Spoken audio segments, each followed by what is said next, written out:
Simula July 18, epektibo na ang 50 pesos na aumento sa sahod para sa minimum wage earners sa Metro Manila. Ang dagdag sahod mangyayari isang taon matapos ang huling aumento sa Metro Manila na 35 pesos. Ang service crew na si Louie natawa na lang sa aumento lalo pat umasa siya sa 100 pisong aumento na panukala sa Senado. Dagdag pagkain lang yun, sir.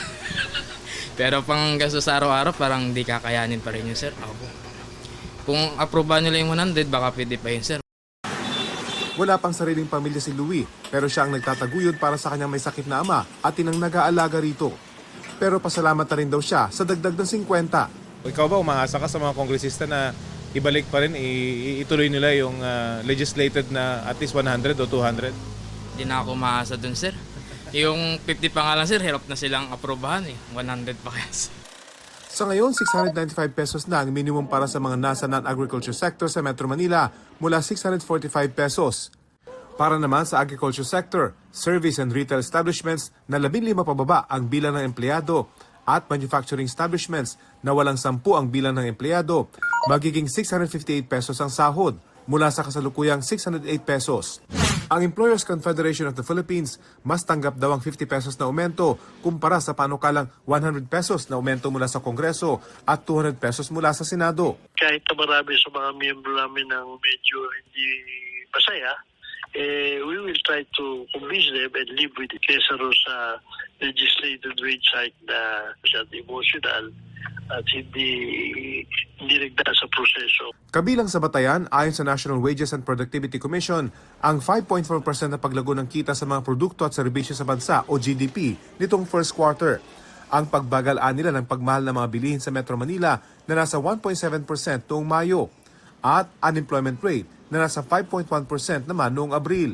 Kailangang balansin ng mga yan dahil sa pangambang mauwi ang taas sahod sa pagmahal ng bilihin at pagbawas sa bilang ng trabaho. Siyempre, tataas. Depende sa kumpanya. Meron naman yung component nila ng labor, malaking percentage sa operation. Pagka yun yung tinaasan mo, mapipilitan magtaas ang presyo iba. Yung iba naman, mapipilitan magpawas ang tao kung hindi nila kaya.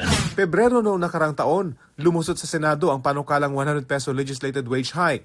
Ang bersyon ng Kamara, naipasa noong June 4.